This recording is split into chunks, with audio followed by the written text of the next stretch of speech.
Hello everyone, welcome to my YouTube channel Sunita अनक्ला. So आजचा episode खरंच फार सुंदर होता आणि आज फार बघायला छान वाटलं, मजा आली.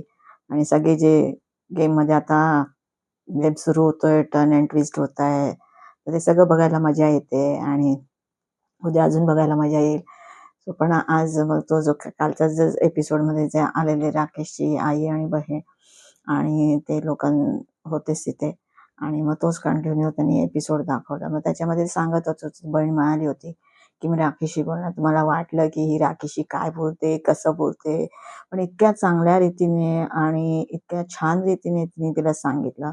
म्हणजे म्हणतात ना, सांप भी मर गया और लाठी भी नहीं टूटी. म्हणजे तिला जे कन्वे करायचं होतं ते तिने तिला सांगितलं. तर ती सांगितलं की तुम्ही तुमचं असं दिसू दे लोकांना, तुमची फ्रेंडशिप स्ट्रॉंग दिसू दे, तुमचं बॉन्ड चांगलं दिसू दे. तर तुम्ही जे इमोशनली ब्रेकडाऊन होता, तर ती पॉवर तू कोणाला द्यायला नाही पाहिजे. ना तू त्याला दिली पाहिजे, ना त्याने तुला दिली पाहिजे. मी कोणाला देत नाही. मी पण माझ्या मुलींना तेच सांगते.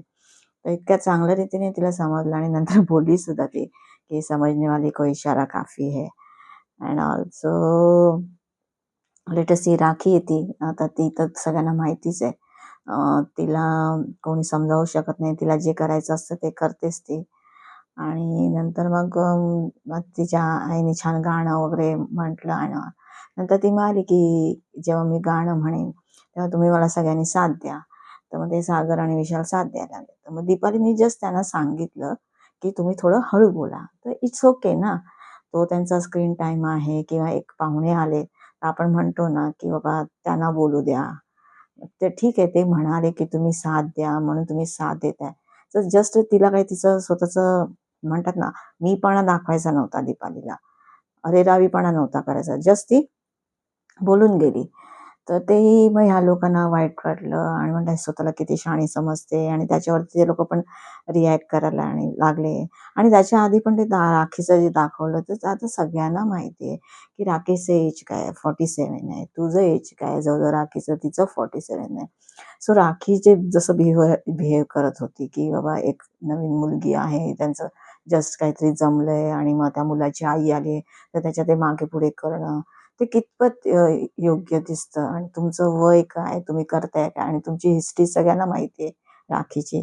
तर तुम्ही काय करताय तर तुम्हाला स्वतःला तरी भान ठेवा ना.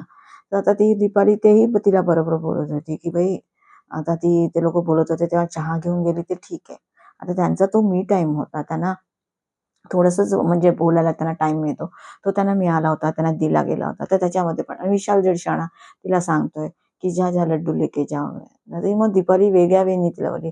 तो सांगतो त्याचं ते तू का ऐकते? म्हणजे तिला नाहीच बोलायचं होतं की "तू जाऊ नको, ते लोकं बोलतायत त्यांच्यामध्ये."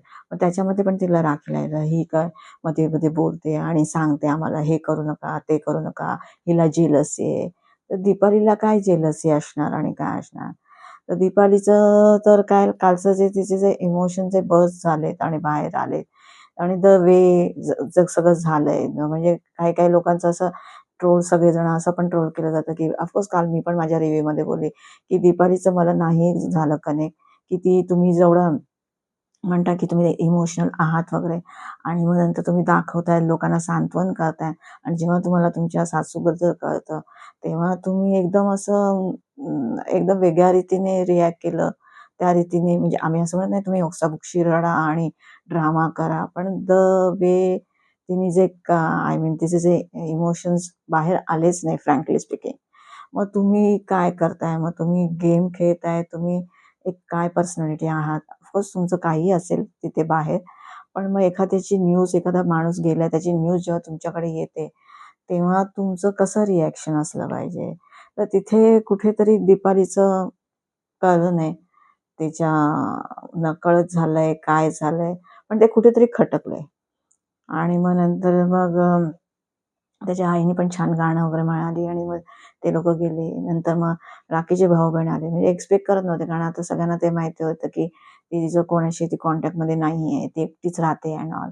पण तरी पण आता ते आहे बिग बॉसमध्ये, त्यांना बोलावलं असेल, तर पण ते ते पण आले. तर ते पण त्या दोघांनी तिघांनी एकमेकांचं चांगलं जेस्चर दाखवलं. म्हणजे असं काही दाखवलं नाही त्यांच्यामध्ये काही मनमुटाव आहे वगैरे. आणि तिने पण राखीने पण त्यांना चांगलं ग्रीट केलं, त्यांच्याशी चांगली बोलली. ते लोकही चांगले बोलत होते. तर ते पण फन वेनी मी सांगत होते, की "यावेळी तूच जिंकणार." तर ती म्हणते, "हां, मी तर जिंकणारच नाही." म्हणून. आणि त्यांना सगळ्यांना माहिती आहे आपल्याला, की राखीला नेहमी बिग बॉस बोलवतात. तर तिला एकदा जिंकवली तर परत तिला बोलवता येणार नाही. ते दरवाजे बंद होतील येणार. आणि मग ती ती म्हणते, "तुम्ही मुद्दामून त्यांना सांगा, मी अशीच बोलते. त्यांना माहिती आहे मी जिंकवणार आहे. पण ते लोक पण मला नॉमिनेट करत नाहीये." आणि असं तसं. तर तुम्ही दीपालीला, राकेशला, विशालला सगळ्यांना सांगा, तुम्ही चांगले खेळताय. त्यांना त्यांना असं दाखवा, हे करा, ते करा. तर तिच्या बहिणीचं चाललेलं होतं, "तू जिंकली पाहिजे. तुझे जिंकायचे चान्सेस आहेत त्यांना." मग तिचा भाऊ म्हणत होता, की "काय हिचं दरवेळेला बिग बॉसमध्ये आम्हाला बोलवतात, मराठीमध्ये पण बोलवतात, हिंदीमध्ये पण बोलवतात. अजून तमिळ, तेलुगू राहिलेला आहे. पुढच्या वेळी जर हे आले तर माझा मुलगा आता 20 वर्षाचा झालाय, तर तो पण येऊ शकतो." तर पूर्ण फन वेनी चाललेलं. तर ते एक चांगलं जेस्चर दाखवलं तिघांनी, बहीण-भावांनी एकमेकांबद्दल. आणि मग नंतर गेले, मग तन्वीची आजी आली. बापरे! तन्वीची आजी तर एकदमच ग्रेट बाबा, 90 इयर्सची असून सुद्धा आपल्याला आपल्या एवढ्याशा वयामध्ये आपण किती काय-काय थकतोय-बिकतोय, पण ती 90 इयर्सची असून व्यवस्थित आली वगैरे, सगळ्यांशी बोलत-बिलत होती. आणि इतकं म्हणजे गोड एक ऑफकोर्स ते म्हणजे एक वय झालंय ते म्हणतात ना लहानपणी जसे सगळे दिसतात, सगळ्यांचे आजी-आजोबा मला वाटतं या वयात असेच दिसतात, की काय काय माहिती. सो ती पण एकदम छान आली. तिने ग्रीट केलं वगैरे. आता ती बाकीचे सगळे विचारू शकतात, मी कशी म्हणजे काय खेळते, कशी खेळते वगैरे. तर ते म्हणजे आजीला काय विचारणार, तिच्या तर लक्षात पण राहिलं नाही. फक्त एवढंच विचारत होती, मी कशी दिसते आणि तिच्या वडिलांचं नंतर दाखवलं. तर वडिलांचा फोटो दाखवला. बापरे! किती ते सुंदर आणि हँडसम दिसत होते त्या फोटोमध्ये. किती ते सुंदर व्यक्तिमत्व होतं तिच्या वडिलांचं पण. ते किती छान, एवढे ते छान दिसायला म्हणजे फोटोमध्ये दिसत होतं. रिअलमध्ये ती बोलली राकेशला, "तू येशील ना, मी तुला कधी दाखवेन ते फोटो. तू फोटो बघशील ना, तर तू ये." म्हणजे राकेशला सांगत होती, त्यानं ब्रेन ट्यूमर झाला होता अँड ऑल. 1 वर्षातच सगळं झालं.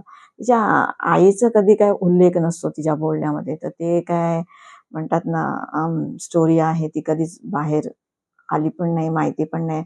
आणि त्या आईचा कधीच उल्लेख नसतो. तर ते काय त्यांची ट्रॅजेडी आहे, तर स्टोरी त्यांचं त्यांना माहिती. पण तिची आजी आली, ते छान वाटलं. तर प्रत्येकजण येत होता. मस्त खाऊ घेऊन येत होता. आणि नंतर मग बिग बॉस त्यांना सगळे ते की देत होते. तर तेही चांगलं वाटत होतं. त्या कीवरती त्यांचे फॅमिलीचे फोटोज अँड ऑल, म्हणजे एक मेमरी मी म्हटलं काल सुद्धा. तर ते बघायला पण छान वाटत होतं आणि त्या लोकांना पण चांगलं फील होत होतं. आणि नंतर सगळ्यामध्ये बेस्ट नंतर हे होतं.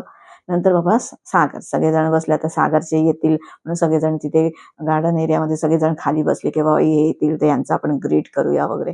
तर ते काय नाही, नाही सागरला मुद्दाम बिग बॉसने सांगितलं, की तुमचा माईकचा आवाज येत नाही, खराब झालाय की काय आणि मग त्यांनी सांगितलं स्टोअर रूममध्ये पाठवा. आणि मग स्टोअर रूममध्ये पाठवलं तर तिथे त्याची बायको होती आणि त्याची मुलगी होती. आणि तो मग मी काल पुढच्या ह्याच्यात पण मी म्हटलं, की प्रोमोमध्ये जे एक्सप्रेशन दाखवलं, नंतर मला असं वाटलं बाबा प्रोमो मिसलीडिंग असतात. पण खरंच बाबा त्याचे तेच एक्सप्रेशन होते. तुम्हाला माहिती आहे तुमची फॅमिली येते, तुमचे सरप्राईज असतात, हॅपी मोमेंट्स, म्हणजे ते एक्सप्रेशन असं काय तुम्ही घाबरल्यासारखे एक्सप्रेशन, तुम्ही काहीतरी विचित्र वस्तू बघितले, की भूतापिताला बघितलंय, असे तुम्ही सगळे एक्सप्रेशन्स देताय. तर ते सगळं म्हणतात ना, थोडं लाऊड आणि ओव्हर ॲक्टिंगच वाटली ती सागरची. पण एक गोष्ट मानायला पाहिजे, सागरची वाईफ, भाई, ती इतकी छान म्हणजे दिसायला तर सुंदर आहेच होती. आणि पण इतकं तिने सगळ्यांशी किती चांगली बोलत होती यार. म्हणजे त्या सागरला बघून असं ॲक्चुअली तिडीक जात होती. सागरचं म्हणजे ॲज अन ॲक्टर तो आवडत होता, पण त्याचं गेम बिलकुल नव्हतं आवडत आणि नाहीच आवडत आहे. पण त्याची बायको किती येऊन मस्त बोलत होती सगळ्यांशी. तिला किती ती समजावण्याचा आतमध्ये पण गेले, त्याला समजावण्याचा प्रयत्न करत होती. रागावरती कंट्रोल करून, "नाही, नाही, मी कुठे रागवतो, मी कुठे रागवतो." तरी पण तिला मानलं पाहिजे. ती बाहेर आली, बाहेर येऊन डायनिंग टेबलवर बसून सगळ्यांना ते सांगितलं. आणि तिने एक मस्त आपल्या एक म्हणजे म्हणतात ना, आपल्या नवऱ्याची एक छान बाजू मांडायची, तसं तिने छान बाजूही मांडली, की तो जो ओरडतोय तर ते मुद्दामून त्याचं काही इंटेन्शनली नसतं. तो मुद्दामून ओरडत नाही. तर तो त्याचा एक स्वभावच आहे, की एखादी गोष्ट त्याला आवडली नाही तर त्याचे एक्सप्रेशन्स थोडे लाऊड येतात. तर प्रभूला जे ओरडतोय तर ते आम्हालाही आवडत नाही अँड ऑल. म्हणजे ऑफकोर्स ते बाहेर बघतायत ना सगळे, म्हणजे I mean messages and all सगळीकडे रील्स वगैरे. तर त्याच्यावरनं तर अंदाज येतो आणि दिसतानाच ते विचित्रच वाटतं ना, की अननेसेसरी हा लाऊड होतोय, अननेसेसरी जोरात-जोराने बोलतोय. तर ते कोणालाच आवडत नाही. तर ते ते ते सगळं सांगत होते. आणि नंतर मग जाताना ते म्हणत होते, की म्हणजे त्यांना विशालला आणि अनुश्रीशी बोलायचंय. काय बोलायचंय? तर मग त्यांनी ते बोलले, की त्यांना बाहेर बोलव. मग बाहेर त्यांना बोलवलं आणि नंतर मग त्यांना दाखवलं काहीतरी बोलायचंय. मग दाखवतोय सागर, की असं दाखवा. हसूनच दाखवलं, की कशाला बोलवताय आणि त्यांनी सांगितलं, "तुम्ही एकत्र राहा अँड ऑल. तुम्ही ते एकत्र चांगले खेळताय, चांगले दिसताय. तुम्ही एकत्र राहिला तर चांगलं आहे." आणि नंतर तिने एक वर्ड यूज केला, की क्रूनी सांगितलंय. आता इथे सगळ्यांचं असं मिसअंडरस्टँडिंग होतंय. क्रू बोलली की रू बोलली आहे. आता क्रू बोलले तर तो तो तो म्हणजे तो बिग बॉस क्रू असा आहे तो. मग त्यांनी तुम्हाला सांगितलंय ते सांगायला, की तुम्ही एकत्र राहा, एकत्र खेळा, तुम्ही चांगले दिसताय, की कोणी म्हणतंय रू म्हणतंय, कोणी म्हणतो ध्रुव म्हणतोय, की ध्रुव म्हणजे तिचा काय मे बी बॉयफ्रेंड आहे की काय? तो रू म्हणजे रू फॉर रुचिता आहे की काय? की रुचिताने मेसेज म्हणजे सांगायला सांगितलंय. कारण नंतर त्याचं एक सेंटेन्स असं होतं, आम्ही सगळेजण एकमेकांच्या कॉन्टॅक्टमध्ये आहोत. सो नक्की कळत नाही कोणी सांगितलं की न काय. पण तो मेसेज तिने त्यांना दिला. नंतर मग सगळ्यांचं असं वाटतं हां, तिने बाहेर हे करून मेसेज दिला. आतमध्ये सगळ्यांच्या समोर का नाही दिला? तर प्रत्येकाचा माणूस आहे, कोणाला कसा एक प्रत्येक व्यक्तिमत्व वेगळं आहे. तर कोणाला ज्याला जसा मेसेज द्यायचा आहे तसा त्याने मेसेज दिला.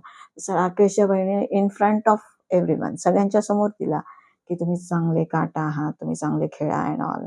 तुम्ही ट्रॉफी काट्यामध्ये झाली पाहिजे किंवा नंतर राकेशला पण ती बहीण सगळं सांगत होती मस्त, की तुम्ही म्हणजे त्याची आई सुद्धा बोलत होती. सगळ्यांनी मला सांगितलंय, की तिच्यापासून लांब राहा म्हणजे राखीपेक्षा राखीपासून लांब राहा वगैरे. ती बहीण पण त्याला बोलली, की मी सांगितलंय तिला राखीला नंतर तुम्ही काटा वगैरे सगळे तुम्ही टीम चांगली आहे. तुम्ही एकत्र राहा, एकत्र खेळा आणि सगळं करा. आता 2 दिवसापूर्वीच राकेश बोलला होता मला काटा डिसॉल्व्ह करायचा आहे अँड सो एकटं खेळायचंय. आता परत फॅमिली मी ॲक्चुअली कसं आहे ना, काही लोकांनी फॅमिली वीक पण लवकर केलं आणि फॅमिली वीकमध्ये कसं फॅमिलीचं ऐकून सुद्धा कंटेस्टंटना वेगळे वागायला लागतात आणि गेम चेंज होतो. सो दॅट्स वाय ना ह्या फॅमिली वीकनी खरंच तो गेम तर चेंज झालाय. म्हणजे आता पण सगळेजण जसं सगळेजण झालं, आता गेम ऑन आहे. प्रत्येकाला म्हणजे एक मोटिव्हेशन मिळाले. प्रत्येकाची फॅमिली आली. प्रत्येकाने कोण ना कोणाला फीडबॅक्स दिले. फक्त काही-काही लोकं आले, जसे अनुषीची मम्मी आली. तिने काही फीडबॅक्स वगैरे दिले नाही. आता सपोज तन्वीची आजी आली. ती तर एवढी म्हणजे एजेड आहे, तर तिने पण काही फीडबॅक दिले. तर कोणी जर प्रभू सगळेजण असेच म्हणत होते, चांगले खेळा आणि चांगले राहा आणि चांगले मस्त राहा. एकमेकांची काळजी घ्या. त्याचबरोबर टास्कमध्ये ते लागतंय-बिगतंय तर त्याच्यासाठी ते लोक सांगत होते, एकमेकांची काळजी घ्या. आणि त्याच्यानंतर याची राकेशची आई तर इतकी कालीही राहिल्याला संकेतला बोलली, की तू चांगली आहे, मी तू दुपारची तुझी सीरियल ती लग्नाची बेडी बघायची वगैरे.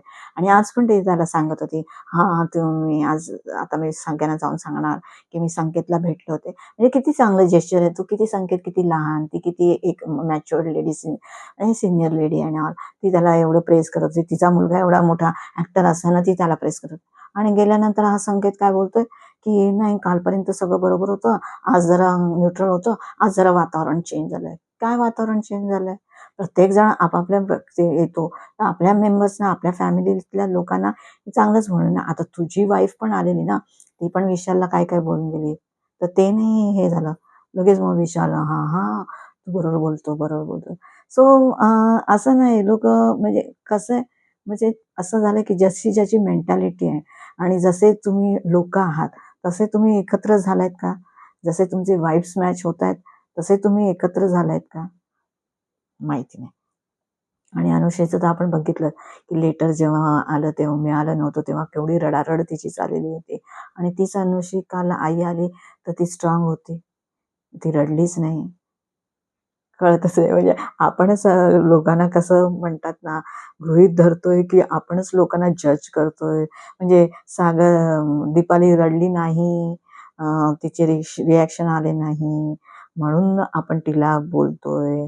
अनुश्री रडली नाही, तिचे रिएक्शन नाही आले. सागर एवढा का रडतोय? नंतर संकेत आणि त्याची वाईफ, "अरे 15 दिवसच झाले, हे लोक का एवढे रडतायत?" म्हणजे आपण सगळ्यांना जजच करतोय. तर तर एकदा मी म्हणाले होते रिव्ह्यूमध्ये, आपण त्यांना जज नको करूया. पण तरी पण कुठेतरी मनामध्ये येतं आणि मग ते निघते. पण आता खरंच म्हणतात ना, गेम ऑन झालेला आहे आणि सगळ्यांना सगळं काय कळतंय आणि सगळेजण चांगले आता उद्यापासून बघायला मजा येणार. आता त्याची ठिणगी तर आज पेटलेली आहे टोळीमध्ये. म्हणजे आता ॲक्चुअली टोळी राहिलेली नाहीये.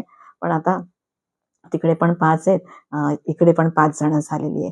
तर आणि राखी पण राखीचं तर काय माहिती गेम तिचा काय असो तिला माहिती. तर ती पण ह्यांच्यामध्ये बसलेली आहे आणि मग त्यांचं इथे भांडणं वगैरे चालू झाली अनुश्रीची आणि ऑल.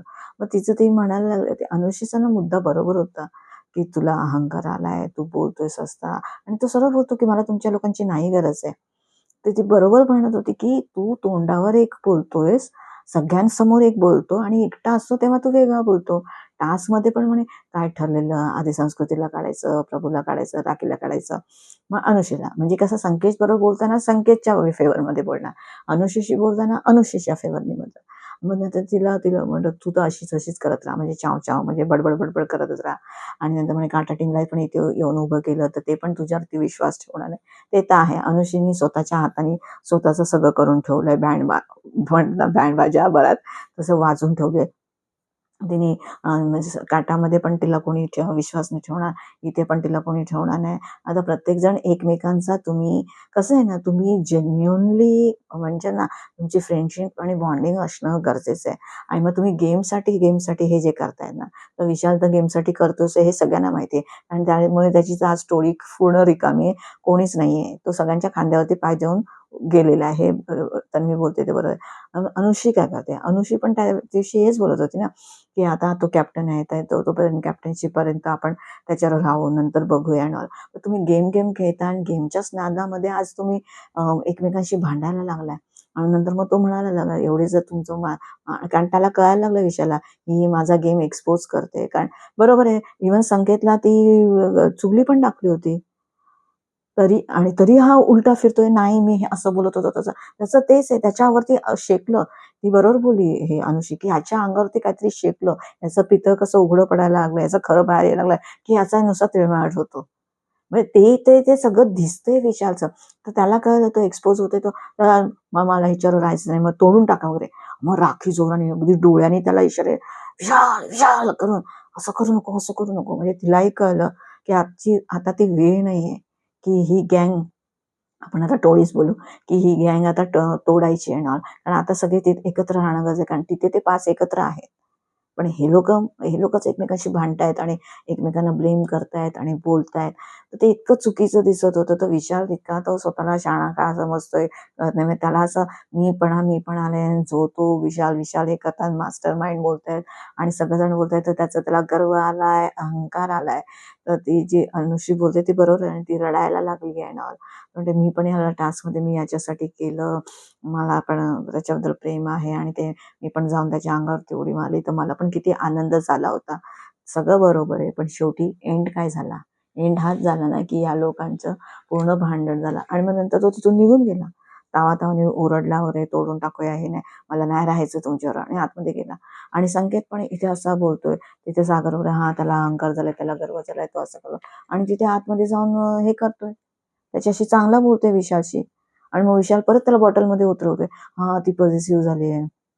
कारण बोलता विशाल हाही बोला, "चला आजपासून मी सांगतो तुला, माझी प्रायोरिटी हा आहे. माझी प्रायोरिटी तू नाहीयेस म्हणून." तर मग ते संकेतला तेच सांगतो, "हां, मी तिला बोललो ना, तू माझा प्रायोरिटी आहे. मी तुझ्यावर विश्वास ठेवतो, तिच्यावर विश्वास ठेवत नाही. ती प्रायोरिटी नाहीये." म्हणून मग तिला राग आला, वाईट वाटलं आणि म्हणून ती रडते आणि ऑल. सो संकेतला पण करत नाही म्हणजे तिला भाऊच्या धक्क्यावरती त्याला सांगितलं गेलं, "एकटा खेळ." बायको येऊन बोलून गेली. सगळेजण बोलतायत. तरी परत हा तिथे त्याच्याच बाजूने आणि परत त्याच्याच अंडर फॉलोवर. म्हणजे तुम्हाला काही जिंकायचं नाही. म्हणजे संकेत इतका पॉवरफुल आणि स्ट्रॉंग असून सुद्धा हा असा जर संकेत राहिला, तर मग टॉप 5 मध्ये तो नाही जाणार मग. मग तर म्हणतात ना, तुमच्या हातात गोष्टी असताना तुम्ही तुमच्या हातातून तुम्ही गोष्टी निसटवून टाकतायत. तर तुम्हाला ते कळलं गरजेचं आहे. तुम्हाला येऊन प्रत्येक जण सांगतोय, इंडिव्हिज्युअल खेळा वगैरे, तरी तू त्याच्या आहारी जातोयस. तुम्हाला माहिती आहे तो अहंकारी झालाय, गर्व झालाय, तो ऐकत नाहीये गोष्टी, त्याला समजावण्याचा प्रयत्न करताय, तरी तो ऐकत नाहीये. तरी तुम्ही त्याच्या मागे जाताय. म्हणजे ती अनुषा एवढी रडते, बोलते, करते. सागर पण तिच्या होला हो मिळवतोय. पण सागर पण गप्प आहे. आणि मग राखी, "अरे तो कॅप्टन आहे, हा असा का वागतोय? हा असा का करतोय?" आणि मग सगळ्यांवरती क्वेश्चन मार्क. आणि ते रडत होते आणि तिथून ते बघत होते. रेवा आणि तन्वी दोघी बसलेल्या त्या बोलत होत्या. हां, त्यांचं काहीतरी झालंय तिथे, आवाज येतोय आणि मग अनुश्री रडते आणि मग तर मी बोलली, मध्ये पण एकदा असंच झालेलं. तेव्हा पण ती येऊन आमच्याकडे रडत होती आणि हे करत होती. पण आता नंतर काय बोलते, नाही आमचा हा गेम होता आणि परत तिथे गेले आणि आता परत तेच झालं. आणि नंतर मग नंतर याला प्रभूला सांगितले त्याच्या भावाने सूरजने येणार की तू एंटरटेन करत राहणार. तर तो बिचारा आता तो काय काय करण्याचा प्रयत्न करतोय आणि तो बाबा बनून आलाय ना. नंतर मी त्याला विचारते बाबा काय करायचं आहे ना. मग तो सांगतोय अनुश्रीचं हा ती दुतोंडी साप आहे, तिच्यावर विश्वास नाही ठेवू शकत, ती अशी आहे तशी आहे. प्रत्येक जण एंटरटेनमेंट करण्याचा आहे का प्रयत्न करतो. So game is on. Rakesh बोलला ह्या लोकांना आपण काटा आहोत, आपण एकत्रच राहायचंय. कारण ऑफकोर्स त्याची फॅमिली बोलून गेली, एकत्रच खेळायचंय. मग तू माझ्याबद्दल कोण मी बोलायला लागलं तर तसं तुम्ही सगळ्यांनी यायचं. तू काय बोलायला लागली की आम्ही सगळेजण, कोणी आपल्याला कोण बोलायला लागलं की आपण सगळ्यांनी मिळून एकत्र यायचं आणि उत्तर द्यायचे ना. तर ते सगळ्यांचा असा डिस्कशन चालू झालाय. तो फुल टू म्हणतात ना, गेम ऑन झालेला आहे. सो काट्याचं तर डिसाईड झालंय की ते लोक एकत्र आहेत, ते लोक खेळत आहेत. आता हे टोळीवाल्यांचं म्हणजे विशालचं हे लोक परत उद्या कसे परत गेमसाठी एकत्र येतात. कारण एकदा बोलतो हा मी तोडणार आणि नंतर मग सांगितलं होतं हा ठीक आहे ती राहू दे ग्रुपमध्ये पण मी बोलणार नाही तिच्याशी. म्हणजे अगेन गेमसाठी, अगेन नंबरसाठी. सो ते नंतर मग तो संकेत आणि सागर बोलत होता. तो म्हणतो मला नात्यांची गरज नाही, नात्यांची गरज नाही. पण म्हणतो नात्यांचा तर वापर होतोच आहे ना, नात्यांशिवाय कसं चालणार. सो सगळं आजचं इथपर्यंतच होतं. तर बघायला तर आजचा एपिसोड एकदम छान होता. तन्वीची आजी एकदम मस्त, ग्रेट. इव्हन मला मला तर सगळ्यात जास्त सागरची वाईफ आवडली. म्हणजे सागरला इतका राग येतो आणि किंवा काय तर तेच आज त्या सोनाली वहिनींना बघून इतकं छान वाटलं. काय ग्रेट पर्सनॅलिटी, किती सुंदर दिसायला, सुंदर बोलायला, सुंदर सगळं किती व्यवस्थित सगळं सगळ्यांशी बोलून चालून गेली. इव्हन त्याची मुलगी सुद्धा किती गोड होती. ती पण छान बोलून गेली सगळ्यांशी. आणि राकेशची पण आई आणि बहीण वगैरे ऑफकोर्स कोणी कोणाला कसंही जज करू शकतो. तर मला तर त्याला पूर्ण डिसेंट वाटले. ऑफकोर्स ती बाई टीचर आहे. थोडं त्यांच्या घरामध्ये थोडं स्ट्रिक्टनेसपणा असणार, थोडी डिसेन्सी वगैरे असणार. तर त्या हिशोबाने पूर्ण ती फॅमिली दिसते एकदम. तो बघूया आता म्हणतात ना गेम ऑन झालेला आहे. तर उद्या बघायला मजा येणार आहे. उद्या परत कॅप्टन्सीचा टास्क आहे. परत राखी खेळलेली आहे. तिने काहीतरी राकेशला परत आउट केलेलं आहे वगैरे. तर उद्या बघायला मजा येईल. आता कोण कॅप्टन बनतंय आणि काय होतंय. यांचा गेम ऑन झालाय, यांची भांडणं चालू झालेली आहेत. तर अजून पुढे काय होत आहे, डायनामिक्स काय चेंज होत आहे, काय होतंय. सो बघूया. सो भेटूया आपण पुढच्या एपिसोडमध्ये. सो तुम्हाला माझा व्हिडिओ आवडला असेल तर प्लीज लाईक, शेअर, सबस्क्राईब करा. थँक्यू.